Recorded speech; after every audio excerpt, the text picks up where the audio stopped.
Hello and welcome to Judiciary Gold. मेरा नाम है नीरज यादव।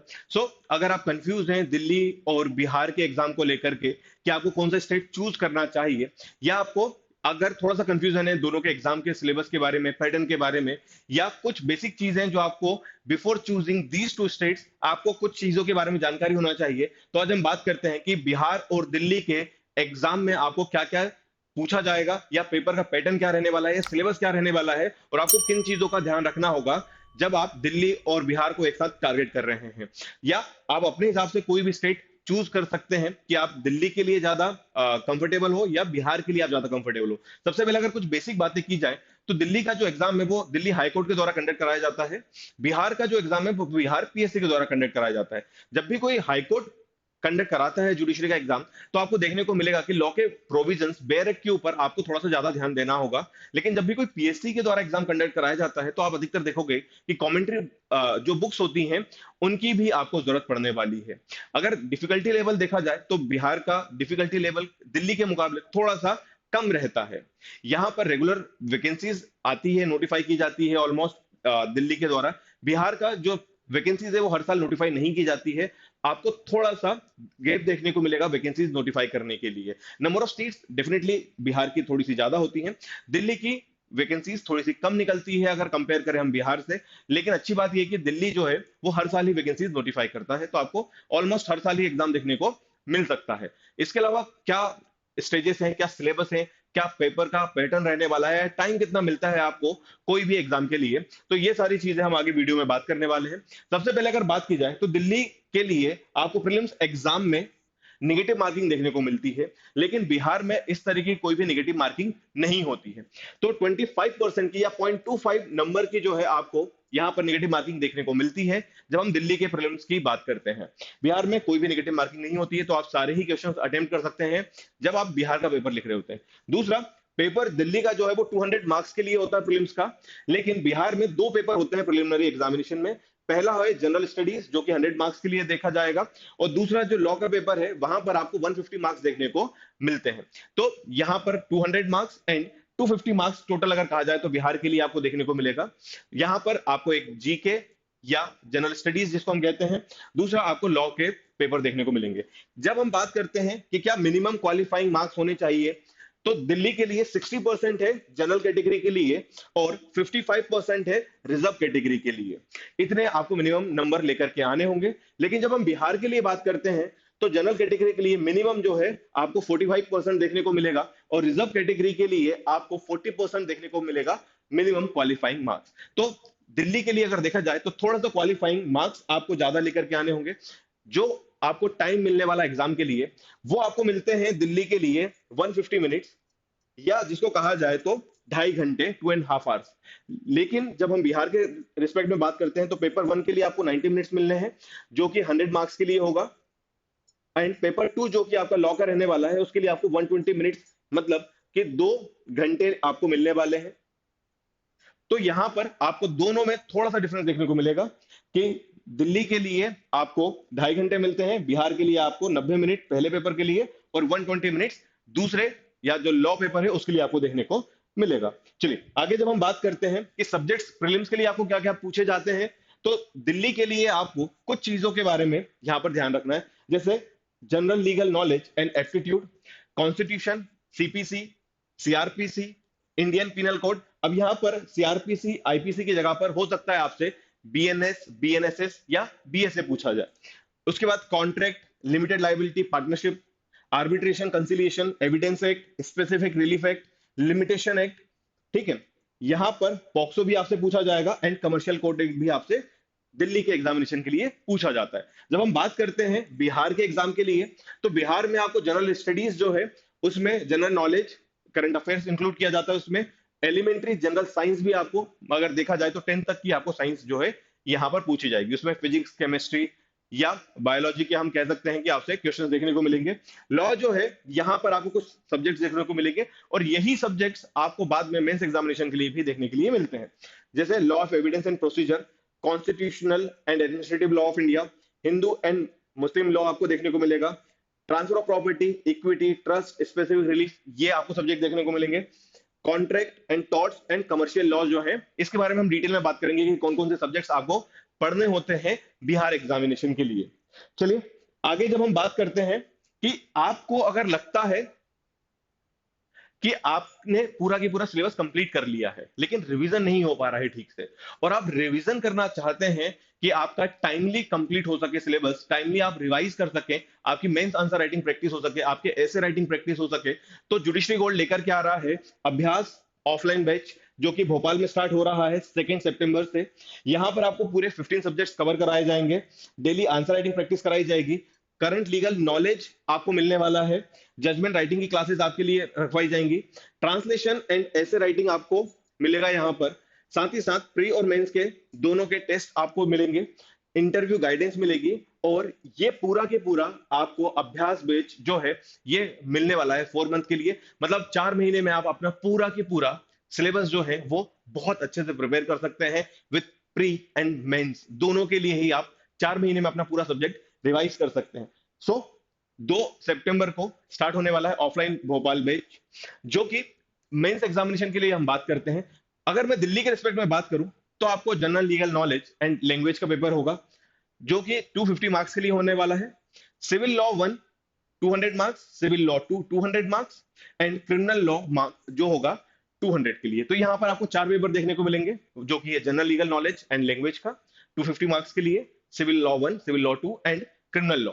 यहाँ पर मैं डिटेल में आपको बताऊंगा कि सिविल लॉ 1 में क्या क्या सब्जेक्ट रहेंगे, सिविल लॉ 2 में क्या सब्जेक्ट रहेंगे, क्रिमिनल लॉ में आपको क्या क्या सब्जेक्ट पढ़ने को मिलेंगे। जब मैं बिहार के लिए बात करता हूं तो बिहार का थोड़ा सा पैटर्न अलग देखने को मिलता है। यहाँ पर कंपलसरी और मैंडेटरी दो तरीके के आपको सब्जेक्ट्स देखने को मिलेंगे।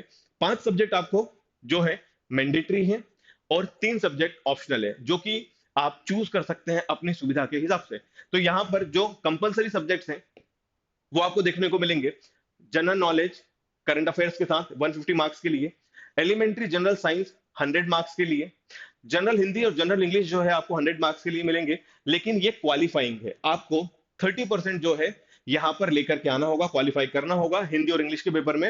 एंड कंपलसरी जो पेपर है वो है law of evidence and procedure 150 marks के लिए। तो लॉ के पॉइंट ऑफ व्यू से अगर देखा जाए तो law of evidence and procedure जो है ये आपका कंपलसरी या मैंडेटरी है।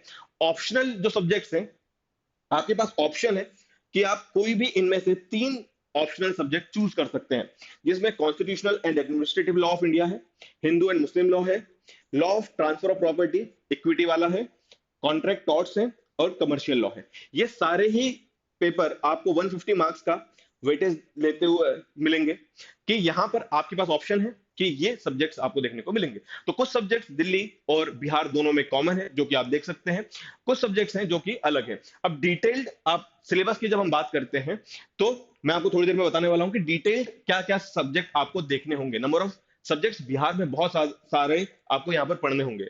जब मैं इंटरव्यू के लिए बात करता हूं तो दिल्ली में इंटरव्यू होता है 150 मार्क्स के लिए, जनरल कैटेगरी के लिए मिनिमम जो यहाँ पर कहना चाहिए कि सिक्योर नंबर्स है वो है 50%, और रिजर्व कैटेगरी के लिए 45%। तो दिल्ली में आपको इंटरव्यू में अगर आप जनरल कैटेगरी के हो तो आपको कम से कम 50% तो लेकर ही आने, विच इज 75, और अगर मैं बात करूं रिजर्व कैटेगरी के लिए तो वो 45% जो है आपको मार्क्स लेकर के आने होंगे। जब हम बात करते हैं बिहार के लिए तो बिहार में 100 पॉइंट्स के लिए होगा या 100 मार्क्स के लिए होगा, जो कि मिनिमम आपको 35% जो है वो लेकर के आने होते हैं। तो बिहार का जो अगर देखा जाए कि मिनिमम क्वालिफाइंग मार्क्स जो होते हैं वो कम है हमेशा से दिल्ली से। वो आप इंटरव्यू के लिए बात करो या वो प्रीलिम्स की बात करो तो बिहार में जो है क्वालिफाइंग मार्क्स या मिनिमम सिक्योर नंबर जो है वो आपको कम देखने को मिलेंगे। जब हम बात करते हैं डिटेल्ड सब्जेक्ट के बारे में तो पहले हम दिल्ली के सिलेबस को देख लेते हैं। दिल्ली का जो सिलेबस है वो बात करता है जनरल लीगल नॉलेज के बारे में। यहां पर क्या चेक किया जाता है कि आपको करंट लीगल नॉलेज के बारे में कितनी जानकारी है, ये 100 मार्क्स के लिए आपको देखने को मिलेगा। सेकंड पेपर यहां पर लैंग्वेज का रहता है, ऐसे ट्रांसलेशन, प्रीसे राइटिंग या प्रिसाइज राइटिंग जिसको हम बोलते हैं, ये आपको देखने को मिलेगा, ये इंग्लिश में होता है। जब हम बात करते हैं कि आपको अगर नंबर मिलते हैं तो किस चीज के लिए मिलेंगे, सब्सटेंस एंड एक्सप्रेशन के लिए। नंबर आपके डिडक्ट कैसे किए जा सकते हैं, तो bed expression, fault of grammar and misuse of words अगर आप करोगे तो आपके यहाँ पर नंबर कट हो सकते हैं लैंग्वेज पेपर में। इसके अलावा ट्रांसलेशन के लिए आपको यहाँ पर 2 पैसेज देखने को मिलते हैं। उसके अलावा आपको देवनागरी स्क्रिप्ट में इंग्लिश से हिंदी में ट्रांसलेट करना है और हिंदी से एक जो है आपको इंग्लिश में ट्रांसलेट करने के लिए पैसेज मिलेगा। ये लैंग्वेज पेपर जो है आपको 150 मार्क्स के लिए देखने को मिलेगा। तो जनरल लीगल नॉलेज 100 मार्क्स के लिए और लैंग्वेज पेपर आपका 150 मार्क्स के लिए आपको मिलता है। जब हम बात करते हैं सिविल लॉ 1 के लिए, तो यहां पर कुछ आपको यहां पर सब्जेक्ट देखने को मिलेंगे, जिसमें से है Indian contract act, sales of goods act, transfer of property, specific relief act, Hindu law, Muslim law, Delhi rent control, law of torts, New Delhi municipal council act, ये लोकल एक्ट में हम बात कर सकते हैं, कॉर्पोरेशन एक्ट या कमर्शियल कोर्ट एक्ट 2015, ये 200 marks के लिए आपको मिलेंगे और ये आपके सिविल लॉ 1 के पेपर रहने वाले हैं। सिविल लॉ 2 जो है वो CPC, evidence, limitation, registration act, arbitration conciliation act, trademark act and copyright act आपको मिलेंगे, ये भी 200 मार्क्स के लिए होगा। जब हम क्रिमिनल लॉ के बारे में बात करते हैं, तो यहाँ पर सीआरपीसी आपको देखने को मिलेगा, आईपीसी देखने को मिलेगा, एविडेंस देखने को मिलेगा, ठीक है। यहाँ पर डोमेस्टिक वायलेंस एक्ट भी आपको है, निगोशिएबल इंस्ट्रूमेंट एक्ट भी आपको क्रिमिनल लॉ में देखने को मिलेगा, यहाँ पर पॉश एक्ट भी आपसे पूछा जाएगा और जुवेनाइल जस्टिस के भी मेंस एग्जामिनेशन में आपको क्वेश्चंस देखने को मिलते हैं। तो ये पूरा की पूरा दिल्ली का डिटेल सिलेबस है। जब मैं आपसे बात करता हूं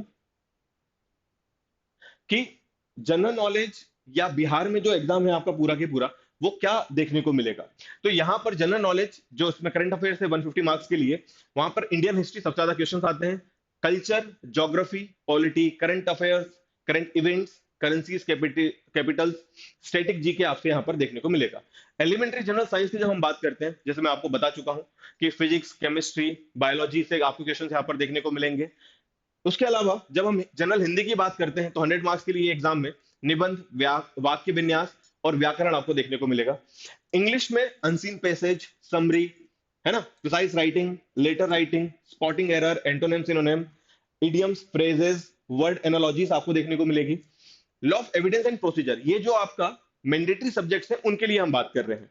यहां पर इंडियन एविडेंस एक्ट, सीपीसी आपको देखने को मिलेगी, आर्बिट्रेशन कंसिलिएशन एक्ट, सीआरपीसी आपको देखने को मिलेगा और स्मॉल कॉज कोर्ट्स आपको यहां पर देखने को मिलेगा। तो अगर देखा जाए तो evidence, CPC, arbitration conciliation, CrPC, ये आपको दिल्ली और बिहार दोनों में ही कॉमन है। उसके अलावा जो ऑप्शनल सब्जेक्ट आपको देखने को मिलते हैं, आपके पास क्या क्या ऑप्शन है, यहां पर डिटेल आपको स्क्रीन पर दिख पा रहा होगा कि क्या क्या सब्जेक्ट्स या क्या क्या टॉपिक्स आपको जो है यहां पर पढ़ने होंगे जब आप ऑप्शनल चूज करने वाले हैं। तो कॉन्स्टिट्यूशनल एंड एडमिनिस्ट्रेटिव लॉ में सिलेबस क्या रहने वाला है, ये आप अपनी स्क्रीन पर देख पा रहे हैं। अगर आपको लगता है कि आपको स्क्रीनशॉट लेना है, आप ले सकते हैं यहां पर।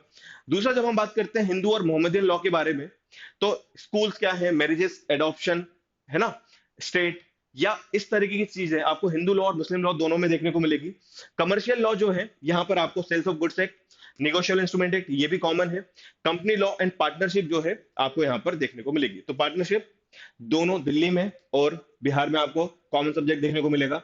ऑप्शनल सब्जेक्ट जो बाकी के बच्चे हैं, उनमें से जब हम बात करते हैं ट्रांसफर ऑफ प्रॉपर्टी या इक्विटी की जब हम बात करते हैं, तो transfer of property act 1882, courts of equity आपको देखने को मिलेगा यहां पर। बाद में कुछ जो अगर देखा जाए ट्रस्ट एक्ट है, ये आपको यहां पर देखने को मिलता है। जब कॉन्ट्रैक्ट एंड टॉर्ट्स की हम बात करते हैं, तो इंडियन कॉन्ट्रैक्ट एक्ट ये कॉमन है आपके लिए। लाइबिलिटीज, रेमेडीज, न्यूसेंस वाले जो हैं, ये आपको टॉर्ट्स में देखने को मिल जाएंगे। मेलिशियस प्रोसिक्यूशन अगर किया जाता है, उसकी क्वेश्चंस भी आपको यहां पर देखने को मिलते हैं, कुछ थ्योरीज आपको देखने को मिलती है। तो ये आपका पूरा की पूरा डिटेल्ड सिलेबस है जब आप बात करते हैं बिहार और दिल्ली के लिए।